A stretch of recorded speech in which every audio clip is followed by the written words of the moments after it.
Salut YouTube. Après avoir torché dans tous les sens le dernier opus de la saga des assassins, je me suis pris d'une passion pour les différentes batailles du monde grec. Et aujourd'hui, j'ai décidé de commencer mon odyssée par une période aussi ignorée qu'importante. Alors bienvenue dans la préparation de la bataille des 300.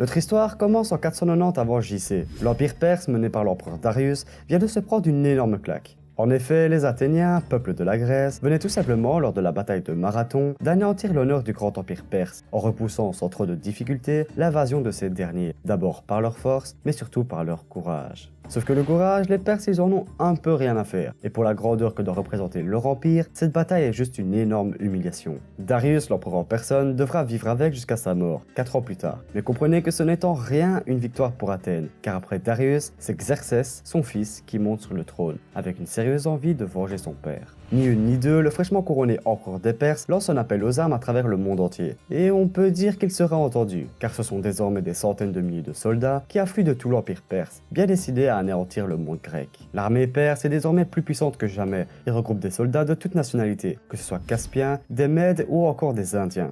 Mais ça n'intéresse pas l'empereur. Ses vrais espoirs, il les place à sa garde rapprochée, les immortels. 10 000 soldats d'élite dévoués corps et bien à servir le grand empereur perse, et qui sont, on va pas se mentir, réputés pour être les soldats les plus invincibles de l'empire perse. Et au cas où vous ne comprendriez pas la puissance qui va déferler sur la Grèce, sachez que l'Empire romain, référence d'efficacité dans nos contrées, aurait eu beaucoup de mal à égaler la taille de l'Empire perse, étant, je cite, la plus grande armée jamais rassemblée depuis le commencement du monde.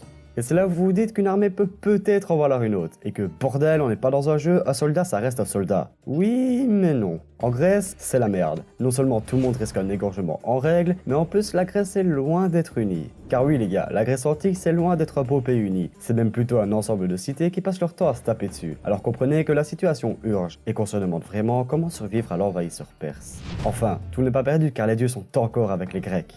Non, je déconne, même les dieux les ont abandonnés, puisque les prophéties de l'oracle sont claires. Il n'existe aucun moyen de battre les Perses. Et pour couronner le tout, une prophétie concerne Sparte en particulier, puisqu'il est dit que lors de la guerre contre les Perses, soit la cité de Sparte sera rasée, soit un grand roi mourra au combat.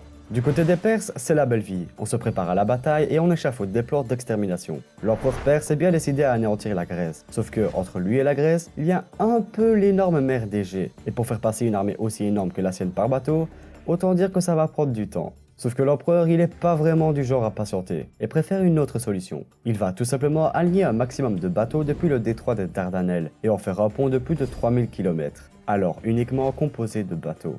Et puisque ce n'est jamais assez, il décide de construire un deuxième pont similaire juste à côté, histoire de faire passer son armée encore plus vite. Sauf que comme tout projet, la construction traîne sur plusieurs mois, et pour couronner le tout, une tempête passant par là décide de détruire tout ce qui avait été durement construit par les Perses, provoquant la fureur de leur empereur. Ni une ni deux, Xerxès fait couper la tête des ingénieurs du projet, et relance directement la construction. Et il faut croire que la deuxième fois c'est la bonne, car c'est en juin 480 que toute l'armée perse traverse la mer Égée, avec, en première ligne, son grand empereur. D'ailleurs, en Grèce, avec cette menace grandissante, un congrès est convoqué en urgence à Corinthe, et voit se réunir Sparte, Athènes, ainsi que la plupart des cités grecques indépendantes. Le but de ce congrès est simple, déterminer si oui ou non la Grèce va se battre. Car oui, les Perses n'ont pas fait les choses à moitié, et l'empereur a envoyé dans quasi chacune des cités un messager, chargé de demander la capitulation de chaque armée, pour éviter un battre grec. L'idée de perdre sans se battre est alors bien ancrée dans la tête de certains, tandis que d'autres ne se rendront jamais sans verser le sang de ces maudits de Perses. Les avis divergent, le ton augmente et c'est dans ce bordel général que Thémistocle, représentant Athènes,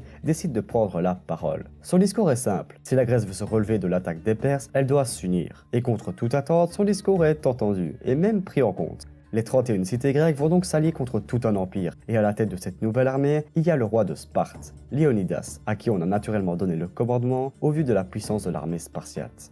D'ailleurs, cette armée aura le temps de se préparer, car l'armée perse se retrouve à nouveau dans un grand projet de construction. En effet, après avoir traversé la mer Égée, l'empereur perse s'est dit que ce serait pas mal de faire éviter à son armée le long des tours de la péninsule de Lactée. Il décide donc d'entreprendre un énorme projet, dont le but est de construire un grand canal au travers de la péninsule. Et vous commencez à comprendre, l'empereur voit tout en grand, et son canal, il le veut assez grand pour faire passer 2 navires de guerre de front. Et c'est alors un canal de 2400 mètres de long sur 30 mètres de large qui sera creusé, à la fierté de l'empereur perse.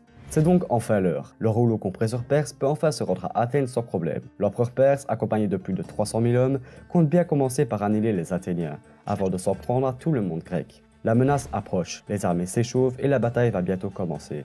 Mais ça, c'est une autre histoire. Merci d'avoir regardé cette vidéo, j'ai pris énormément de plaisir à vous raconter cette histoire, et pour ceux qui voudraient connaître la suite, ne vous inquiétez pas, c'est déjà en cours.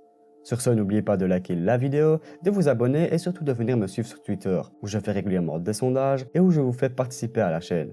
Et sur ce, je vous dis, salut YouTube.